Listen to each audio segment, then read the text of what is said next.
தமிழக அரசியல் வரலாற்றில் கடந்த 50 ஆண்டுகால திராவிட மற்றும் தேசிய அரசியலுக்கு மாற்றாக ஒரு தனித்துவமான முழக்கம் எழுகிறது. அது வெறும் ஆட்சி மாற்றத்திற்கான குரல் அல்ல, அது ஒரு இனத்தின் அடையாள மீட்புக்கான அறைகூவல். நாம் தமிழர். இந்த ஒரு சொல் இன்று தமிழகத்தின் பட்டி தொட்டி எங்கும் அதிர்வுகளை ஏற்படுத்திக் கொண்டிருக்கிறது. 2010ஆம் ஆண்டு மதுரையில் ஒரு சிறு விதையாக தொடங்கப்பட்ட இந்த இயக்கம் இன்று தமிழகத்தின் 3வது பெரிய அரசியல் சக்தியாக உருவெடுத்திருப்பது ஒரு தற்செயலான நிகழ்வு அல்ல. சிந்தியுங்கள், ஒரு காலத்தில் தென்கிழக்கு ஆசியாவையே தன் ஆளுமையின் கீழ் வைத்திருந்த ஒரு இனம் இன்று தன் நிலத்தையும் நீரையும் மொழியையும் தற்காத்துக் கொள்ள போராடிக் கொண்டிருப்பது ஏன்? ஒருபுறம் பளபளக்கும் ஐடி பூங்காக்கள், மறுபுறம் தற்கொலை செய்து கொள்ளும் விவசாயிகள், ஒருபுறம் உலகத்தரம் வாய்ந்த கல்வி நிறுவனங்கள், மறுபுறம் வேலை தேடி அண்டை மாநிலங்களுக்கு புலம்பெயரும் இளைஞர்கள். இந்த முரண்பாடுகளை களைய சீமான் முன்வைக்கும் தீர்வு என்ன? அது வெறும் உணர்ச்சி வசப்பட்ட பேச்சுகளா அல்லது ஒரு திட்டமிட்ட பொருளாதார கட்டமைப்பா? நிலமே எமது அதிகாரம், இதுதான் சீமானின் அடிப்படை தத்துவம். தண்ணீர் வணிகமயமாக்கப்பட்டதை எதிர்த்தல், விவசாயத்தை அரசு வேலையாக்குதல் மற்றும் கல்வி மருத்துவத்தை முழுமையாக அரசுமயமாக்குதல் என அவர் முன்வைக்கும் திட்டங்கள் பலருக்கு புரட்சிகரமாக தோன்றலாம், சிலருக்கு சாத்தியமற்றதாக தெரியலாம். ஆனால் இந்த மாற்றங்கள் நிகழாவிட்டால் தமிழ்நாடு சந்திக்கப் போகும் அழிவு என்ன என்பதை அவர் புள்ளி விவரங்களுடன் அடுக்கும்போது தமிழக இளைஞர்கள் அவரை நோக்கி திரும்புவதை தவிர்க்க முடிவதில்லை. சீமானின் தொலைநோக்கு பார்வையில் தமிழ்நாடு என்பது வெறும் ஒரு மாநிலம் அல்ல, அது ஒரு தற்சார்பு பொருளாதார மண்டலம், உலக நாடுகளுக்கு முன்மாதிரியாக திகழக்கூடிய ஒரு நிர்வாக கட்டமைப்பு. இந்த ஆவணப்படத்தில் சீமானின் புரட்சி பாவலர் பாரதிதாசன் வழிவந்த தமிழ் தேசிய கோட்பாடுகளையும் அவர் முன்வைக்கும் சுற்றுச்சூழல் அரசியலையும் ஆழமான வரலாற்று உண்மைகளுடன் நாம் ஆய்வு செய்ய போகிறோம். இது வெறும் அரசியல் விமர்சனம் அல்ல, தமிழ்நாட்டின் எதிர்காலத்தை பற்றிய ஒரு தீர்க்க தரிசன பயணம். வாருங்கள், சீமானின் தமிழ்நாட்டிற்கான அந்த விரிவான வரைபடத்தை, அதாவது ப்ளூ பிரிண்டை இப்போது விரித்து பார்ப்போம். சீமானின் அரசியலில் மிக முக்கியமான அம்சம் அதிகார பரவலாக்கம். தற்போதைய சூழலில் அதிகாரம் என்பது சென்னை என்ற ஒரு புள்ளியில் குவிந்து கிடக்கிறது. ஆனால் சீமான் முன்வைக்கும் நிர்வாக புரட்சி என்பது அதிகாரத்தை மீண்டும் மக்களிடமே கொண்டு சேர்ப்பது. அவர் கூறுவது இதுதான்: ஒவ்வொரு ஊராட்சியும் ஒரு சிறு குடியரசு, அதாவது அந்தந்த ஊர் மக்கள் அந்தந்த ஊரின் வளங்களை நிர்வகிக்க வேண்டும். மணல் குவாரிகள் முதல் மலை வளங்கள் வரை அனைத்தும் அந்த ஊர் மக்களுக்கே சொந்தம். இதற்காக அவர் சுழற்சி முறை தலைமை என்ற ஒரு புதிய முறையை பரிந்துரைக்கிறார். லஞ்சமும் ஊழலும் மலிந்துவிட்ட இன்றைய அமைப்பில் மின்னாளுமை, அதாவது இ கவர்னன்ஸ் மூலம் 100% ஊழலற்ற நிர்வாகத்தை அவர் உறுதியளிக்கிறார். ஒரு சான்றிதழ் வாங்க வட்டாட்சியர் அலுவலகத்தில் மாதக்கணக்கில் காத்திருக்க வேண்டிய அவசியமில்லை. தொழில்நுட்பத்தின் உதவியுடன் அரசின் சேவைகள் நேரடியாக மக்களின் கைபேசிக்கே வர வேண்டும் என்பது அவர் விருப்பம். அடுத்ததாக அவர் பேசும் மிக முக்கியமான விஷயம் அரசு பணியாளர்களின் பொறுப்பு. ஒரு அரசு ஊழியர் என்பவர் மக்களின் சேவகன் என்பதை வலியுறுத்தும் வகையில் பணியில் சுணக்கம் காட்டுபவர்கள் மீது கடுமையான நடவடிக்கைகள் எடுக்கப்படும் என்ற எச்சரிக்கையும் அவரது கொள்கையில் உண்டு.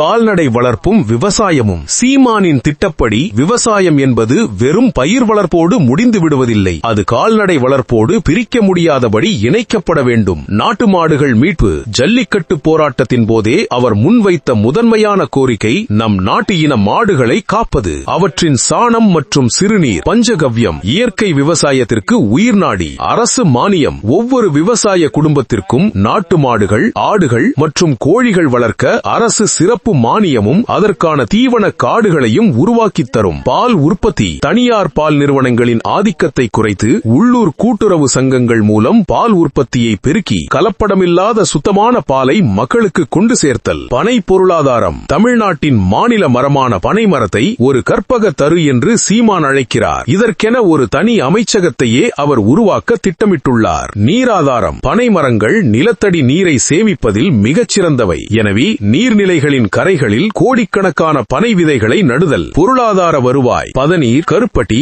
மற்றும் பனங்கற்கண்டு மற்றும் பனை நார் பொருட்கள் மூலம் பல்லாயிரம் கோடி ரூபாய் வருவாயை ஈட்ட முடியும். இது கள்ளை ஒரு உணவு பானமாக மாற்றி வெளிநாட்டு மதுக்கடைகளுக்கு மாற்றாக மாற்றுவதற்கான ஒரு திட்டமாகும். நீர் மேலாண்மை. காய்ந்த நிலம் இல்லை, விவசாயத்திற்கு மிக முக்கியமானது தண்ணீர். தண்ணீர். இதற்காக அவர் முன்வைக்கும் நுட்பமான திட்டங்கள் சங்கிலி தொடர் குளங்கள். மழை காலங்களில் வீணாக கடலில் கலக்கும் நீரை பழைய காலத்து சங்கிலி தொடர் குளங்கள் முறையை மீட்டு உருவாக்கம் செய்து ஒரு குளம் நிறைந்தால் அடுத்த குளத்திற்கு நீர் செல்லும் வகையில் அமைத்தல். ஆற்று மணல் பாதுகாப்பு. ஆற்று மணல் கொள்ளையை தடுத்தால் மட்டுமே நிலத்தடி நீர்மட்டம் உயரும் என்பதால் மணல் குவாரிகளை முற்றிலுமாக மூடிவிட்டு அதற்கு மாற்றாக சாண்ட் பயன்பாட்டை அரசு முறைப்படுத்துதல். விவசாய தொழில்நுட்பம் மற்றும் ஆராய்ச்சி. சீமான் நவீன தொழில்நுட்பத்திற்கு எதிரானவர் அல்ல, ஆனால் அது மண்ணை சிதைக்காத தொழில்நுட்பமாக இருக்க வேண்டும் என விரும்புகிறார். வேளாண் ஆராய்ச்சி மையங்கள். ஒவ்வொரு மாவட்டத்திலும் மண்ணின் தன்மைக்கேற்ப எந்த பயிரை விளைவிக்கலாம் என்று வழிகாட்ட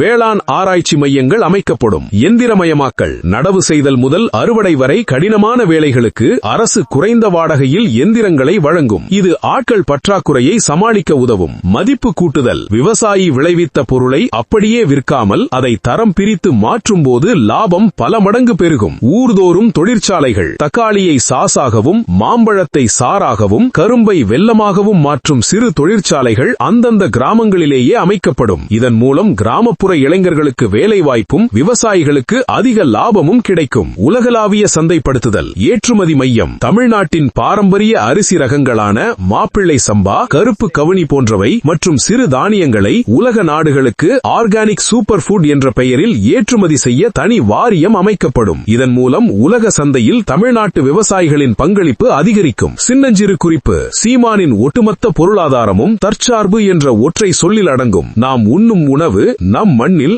நம் மக்களால் நம் பாரம்பரிய முறையில் விளைவிக்கப்பட வேண்டும் என்பதே அவரது இலக்கு. வேளாண்மைக்கான தனி வரவு செலவு திட்டம். சீமான் அதிகாரத்தில் வந்தால் விவசாயத்திற்கென தனி அமைச்சகம் மட்டுமல்லாமல் அதற்கென ஒரு தனி பட்ஜெட் தாக்கல் செய்யப்படும் என்று உறுதியளிக்கிறார். நேரடி முதலீடு. அரசு திரட்டும் வரி வருவாயில் ஒரு பெரும் பகுதியை தொழில் நிறுவனங்களுக்கு சலுகை அளிப்பதற்கு பதிலாக நேரடியாக நிலத்தை மேம்படுத்தவும் விவசாயிகளின் ஊதியத்திற்காகவும் செலவிடப்படும். விலை நிர்ணய ஆணையம். விவசாயிகளின் பிரதிநிதிகளும் பொருளாதார நிபுணர்களும் அடங்கிய ஒரு குழு ஒவ்வொரு பருவத்திற்கு முன்பே விளைபொருட்களுக்கான நியாயமான விலையை தீர்மானிக்கும். காடு சார்ந்த விவசாயம். விவசாய நிலங்களின் வரப்புகளில் வருமானம் தரக்கூடிய மரங்களை நடுவது சீமானின் ஒரு முக்கிய திட்டம். தேக்கு மற்றும் சந்தன மரங்கள். விவசாயிகள் தங்கள் நிலத்தின் ஓரங்களில் தேக்கு, கருங்காலி மற்றும் சந்தன மரங்களை வளர்க்க ஊக்குவிக்கப்படுவார்கள். இதன் மூலம் 15 to 20 ஆண்டுகளில் அந்த விவசாயிக்கு ஒரு பெரும் மூலதனம் கிடைக்கும். சூழலியல் சமநிலை. இது நிலத்தின் ஈரப்பதத்தை தக்கவைப்பதோடு பறவைகள் மற்றும் சிறு உயிரினர்கள் பெருகி பயிர்களை தாக்கும் பூச்சிகளை நியாயமாகவே கட்டுப்படுத்த உதவும். கள் ஒரு உணவு பானம். சீமானின் விவசாய கொள்கையில் மிகவும் விவாதிக்கப்படும் ஒரு அம்சம் கள் இறக்குவதை விதிக்கப்பட்டுள்ள தடையை நீக்குவது. பொருளாதார புரட்சி. கள் என்பது போதைப் பொருள் அல்ல,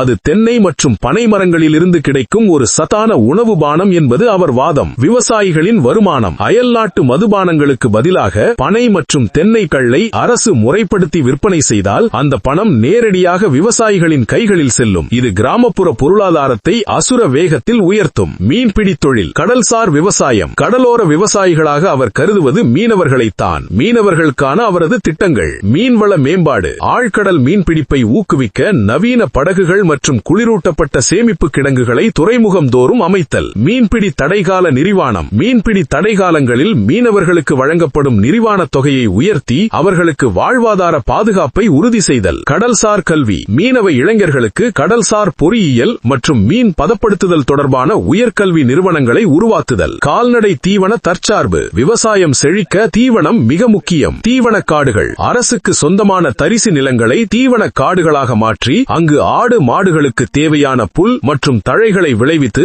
விவசாயிகளுக்கு குறைந்த விலையில் வழங்குதல். கால்நடை மருத்துவ சேவை. நடமாடும் கால்நடை மருத்துவமனைகள் மூலம் விவசாயிகளின் வீட்டிற்கே சென்று கால்நடைகளுக்கு சிகிச்சை அளிக்கும் முறையை வளப்படுத்துதல். சாராம்சம். சீமானின் வேளாண்மை கொள்கை என்பது வெறும் பயிர் வளர்ப்பை பற்றியது மட்டுமல்ல, அது மண், நீர், மரம், கால்நடை மற்றும் மனிதன் என்ற 5ஐயும் ஒரு சங்கிலி தொடராக இணைக்கும் ஒரு முழுமையான வாழ்வியல் முறையாகும். சோறு போடுபவன் கையேண்ட கூடாது என்பதே இத்திட்டங்களின் இறுதி இலக்காகும்.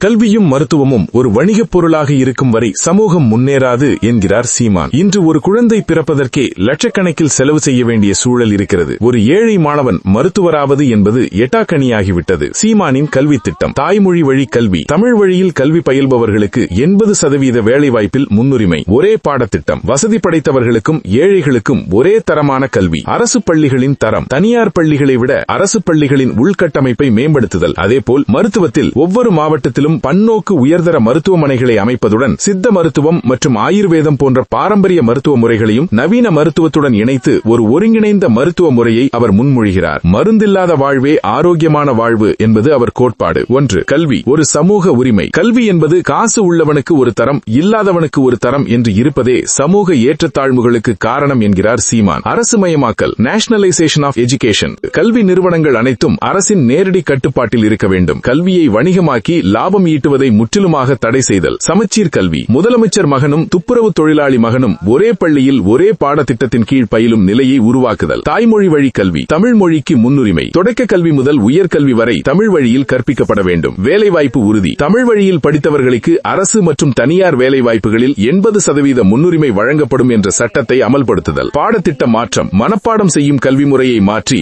ஆய்வு சார்ந்த மற்றும் தொழில்சார் கல்விக்கு முக்கியத்துவம் அளித்தல். அறம், வரலாறு, சூழலியல் மற்றும் தற்காப்பு கலைகளை கட்டாய பாடமாக்குதல். 2. மருத்துவம். உயிர்காக்கும் அறம். உடல் நலம் என்பது ஒரு மனிதனின் அடிப்படை தேவை. அதை விற்பனை செய்வது அறமற்றது என்பது சீமானின் வாதம். இலவச உயர்தர மருத்துவம். கார்ப்பரேட் மருத்துவமனைகளுக்கு முற்றுப்புள்ளி. தனியார் மருத்துவமனைகளின் ஆதிக்கத்தை குறைத்து அரசு பொது மருத்துவமனைகளை உலக தரத்திற்கு உயர்த்துதல். அனைவருக்கும் சமமான சிகிச்சை. அறுவை சிகிச்சை முதல் சாதாரண காய்ச்சல் வரை அனைத்து மருத்துவ சேவைகளும் தரம் பிரிக்கப்படாமல் இலவசமாக வழங்கப்பட வேண்டும். ஒருங்கிணைந்த மருத்துவம். Integrated medicine. சித்த மருத்துவம் மீட்பு. தமிழர்களின் பாரம்பரிய மருத்துவமான சித்த மருத்துவத்தை நவீன அறிவியலோடு இணைத்து பெரிய அளவில் கொண்டு செல்லுதல். ஆங்கில மருத்துவம் மற்றும் ஆயுர்வேதம், யுனானி போன்ற முறைகளை உள்ளடக்கிய ஒரு ஒருங்கிணைந்த சிகிச்சை முறையை உருவாக்குதல். தடுப்பு முறைகள். Preventive health care. மருந்தற்ற வாழ்வே மாண்புடைய வாழ்வு என்ற அடிப்படையில் உணவே மருந்து என்ற தத்துவத்தை மக்களிடம் கொண்டு செல்லுதல். ரசாயன கலப்பில்லாத இயற்கை வேளாண் விளைபொருட்களை ரேஷன் கடைகள் மூலம் வழங்கி நோய்கள் வராமல் தடுக்கும் கட்டமைப்பை உருவாக்குதல். நிர்வாக சீர்திருத்தங்கள். இந்த மாற்றங்களை கொண்டுவர சீமான் சில முக்கிய நிர்வாக திட்டங்களை வைத்துள்ளார். நிதி ஒதுக்கீடு. மாநில பட்ஜெட்டில் கல்வி மற்றும் மருத்துவத்துறைக்கு மற்ற துறைகளை விட அதிக சதவீத நிதியை ஒதுக்குதல். ஊழியர் தரம். ஆசிரியர்கள் மற்றும் மருத்துவர்களுக்கு உயர் ஊதியம் வழங்கி அவர்களை சமூகத்தின் மிக உயரிய மரியாதைக்குரியவர்களாக மாற்றுதல். ஊழலற்ற நிர்வாகம். மருந்து கொள்முதல் மற்றும் பள்ளி பராமரிப்பில் நடக்கும் ஊழல்களை தொழில்நுட்பம் மூலம் தடுத்தல். முடிவாக சீமானின் பார்வையில் கல்வியும் மருத்துவமும் ஒரு அரசு தன் குடிமக்களுக்கு செய்யும் தர்மம் அல்ல, அது அந்த அரசின் கடமை. இந்த 2 துறைகளும் லாப நோக்கமின்றி செயற்பட்டால் மட்டுமே ஒரு அறிவு சார்ந்த ஆரோக்கியமான சமூகம் உருவாகும் என்பது அவரது அசைக்க முடியாத நம்பிக்கை. 4. சுற்றுச்சூழல் மற்றும் தற்சார்பு பொருளாதாரம். சீமானை மற்ற அரசியல்வாதிகளிடமிருந்து வேறுபடுத்தி காட்டுவது அவரது சுற்றுச்சூழல் அரசியல். இயற்கையை அழித்துவிட்டு எதற்கு வளர்ச்சி என்ற கேள்வியை அவர் ஓயாமல் கேட்கிறார். சீமானின் அரசியலில் சுற்றுச்சூழல் என்பது வெறும் ஒரு கொள்கை அல்ல, அதுவே அவரது அரசியலின் அடித்தளம். இயற்கை வளங்களை சுரண்டிவிட்டு ஒரு சமூகம் வளர்ச்சி அடைவதாக கூறுவது சொந்த தாயின் சதையை அறுத்து உண்பதற்கு சமம் என்பது அவரது மிக கடுமையான முழக்கம்.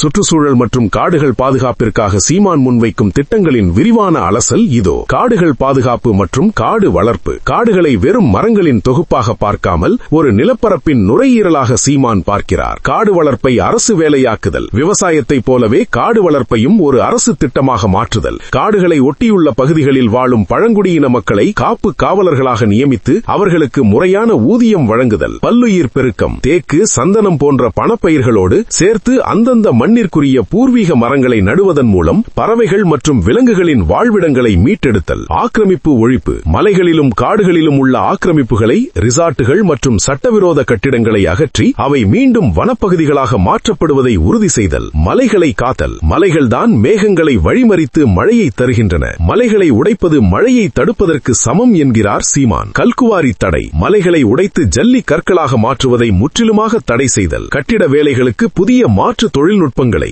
உதாரணமாக மறுசுழற்சி செய்யப்பட்ட கட்டுமான கழிவுகளை ஊக்குவித்தல். கனிம வள கடத்து தடுப்பு. தாது மணல் மற்றும் அரிய வகை கனிமங்கள் வெளிநாடுகளுக்கு கடத்தப்படுவதை தடுத்து அவற்றை மாநிலத்தின் சொத்தாக பாதுகாத்தல். பனை மரம் ஒரு சூழலியல் ஆயுதம். சீமான் ஏன் பனை மரத்தை இவ்வளவு தூரம் வலியுறுத்துகிறார் என்பதன் பின்னால் ஒரு பெரிய சூழலியல் அறிவியல் இருக்கிறது. நிலத்தடி நீர் பாதுகாப்பு. ஒரு பனை மரம் தனது வேர்களில் அதிகப்படியான நீரை சேமித்து வைக்கும் திறன் கொண்டது. இது வறட்சி காலங்களில் நிலத்தடி நீர் மட்டத்தை பாதுகாக்கும். கடலரிப்பு தடுப்பு. கடற்கரை கடற்கரை ஓரங்களில் பனைமரங்களை நடுவதன் மூலம் கடல் சீற்றங்கள் மற்றும் நில அரிப்பை தடுக்க முடியும். நதிகள் மற்றும் நீர்நிலைகள் மீட்பு. ஆற்று மணல் கொள்ளை முற்றுப்புள்ளி. ஆற்றில் மணல் அள்ளுவதை தடை செய்தல். மணல் இருந்தால் மட்டுமே ஆற்றில் ஓடும் நீர் நிலத்தினுள் இறங்கி கிணறுகளை செழிக்கச் செய்யும். சாக்கடை நீர் மேலாண்மை. ஆறுகளில் நகரத்து கழிவுகளும் தொழிற்சாலை கழிவுகளும் கலப்பதை தடுத்து சுத்திகரிக்கப்பட்ட நீரை மட்டுமே வெளியேற்றும் கட்டமைப்பை உருவாக்குதல். பிளாஸ்டிக் மற்றும் நச்சுக் கழிவுகள் ஒழிப்பு. முழுமையான பிளாஸ்டிக் தடை. ஒருமுறை பயன்படுத்தும் பிளாஸ்டிக் பொருட்களை தடை செய்துவிட்டு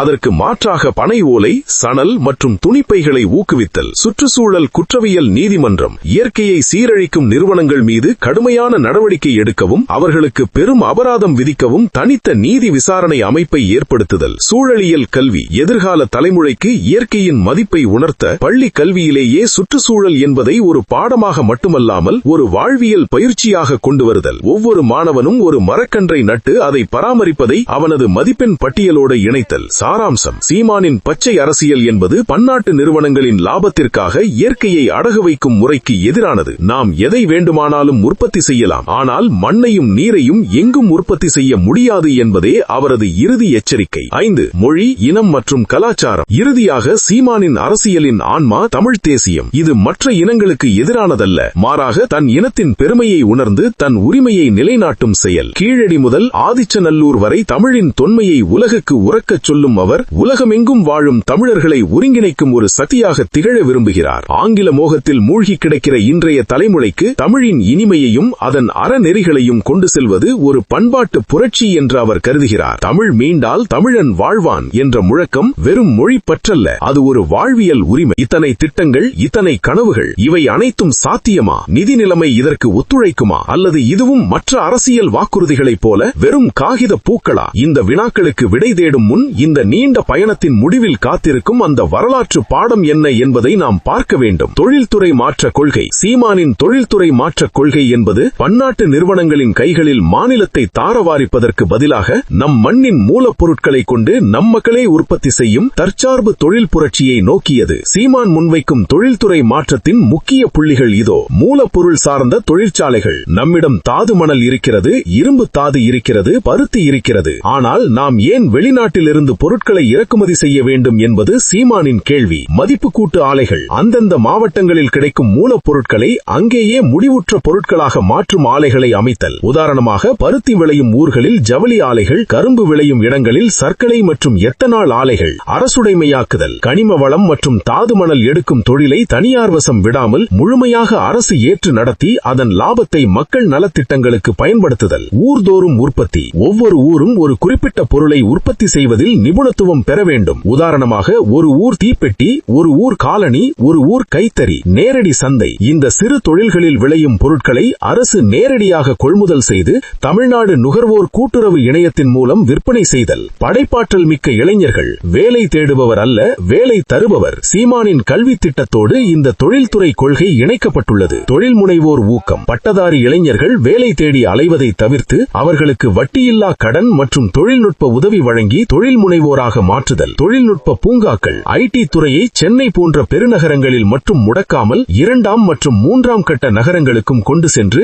அங்குள்ள இளைஞர்களுக்கு அவர்களின் சொந்த ஊரிலேயே வேலை வாய்ப்பை உறுதி செய்தல். கடல்சார் தொழில்துறை. தமிழ்நாட்டின் 1076 கிலோமீட்டர் நீளமுள்ள கடற்கரையை ஒரு மாபெரும் எக்கனாமிக் ஜோனாக மாற்றுதல். கப்பல் கட்டும் தடம். சிறிய மற்றும் நடுத்தர ரக கப்பல்கள், விசைப்படகுகள் கட்டும் தொழிற்சாலைகளை தமிழக கடற்கரை ஓரங்களில் அமைத்தல். கடல்சார் உணவு பதப்படுத்துதல். உலக தரமான மீன் பதப்படுத்தும் ஆலைகளை அமைத்து மதிப்பு கூட்டப்பட்ட கடல் உணவுகளை உலக நாடுகளுக்கு ஏற்றுமதி செய்தல். சுற்றுச்சூழல் சார் தொழில்துறை. இயற்கையை அழிக்கும் எந்த தொழில்துறையையும் சீமான் அனுமதிப்பதில்லை. சுற்றுச்சூழல் தணிக்கை. ஒவ்வொரு தொழிற்சாலையும் வெளியேற்றும் கழிவுகள் 100% சுத்திகரிக்கப்படுவதை உறுதி செய்யும் கடுமையான சட்டங்கள். மாற்று எரிசக்தி தொழிற்சாலைகள். சூரிய மின் தகடுகள், சோலார் பேனல்ஸ் மற்றும் காற்றாலை உதிரிப்பாகங்களை தமிழ்நாட்டிலேயே தயாரிக்குமான சிறப்பு தொழிற்சாலை மண்டலங்களை உருவாக்குதல். தொழிலாளர் நலம் மற்றும் பாதுகாப்பு. உழைப்புக்கேற்ற ஊதியம். தொழிலாளர்களுக்கு குறைந்தபட்ச ஊதியத்தை உயர்த்துவதோடு அவர்களுக்கு அரசு ரீதியான காப்பீடு மற்றும் ஓய்வூதிய திட்டங்களை உறுதி செய்தல்.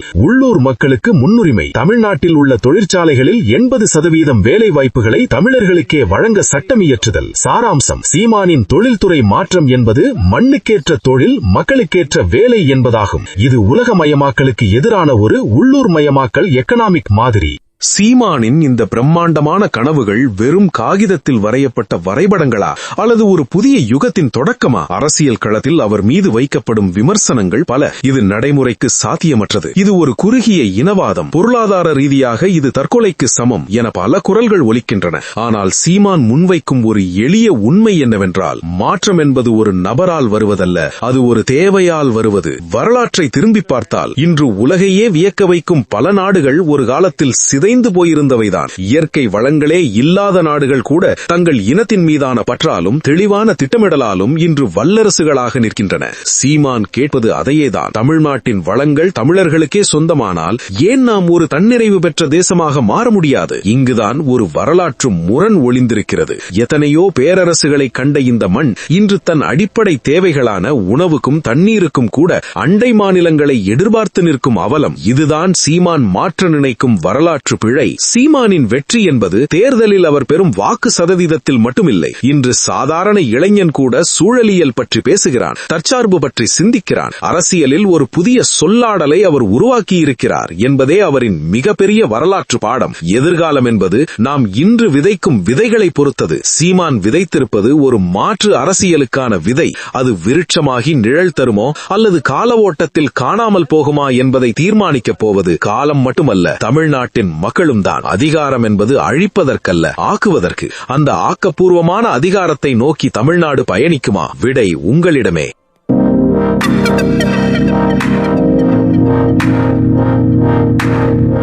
இந்த வீடியோ பிடித்திருந்தால் லைக் செய்யுங்கள், ஷேர் செய்யுங்கள், சப்ஸ்கிரைப் செய்யுங்கள். மேலும் தமிழ் வரலாற்று ஆவணப்படங்களுக்கு பெல் ஐகானை அழுத்துங்கள். உங்கள் கருத்துக்கள் மற்றும் பரிந்துரைகளை கமெண்ட் செக்ஷனில் பகிருங்கள். அடுத்து எந்த வரலாற்று நபரை பற்றி வீடியோ வேண்டும் என்று சொல்லுங்கள்.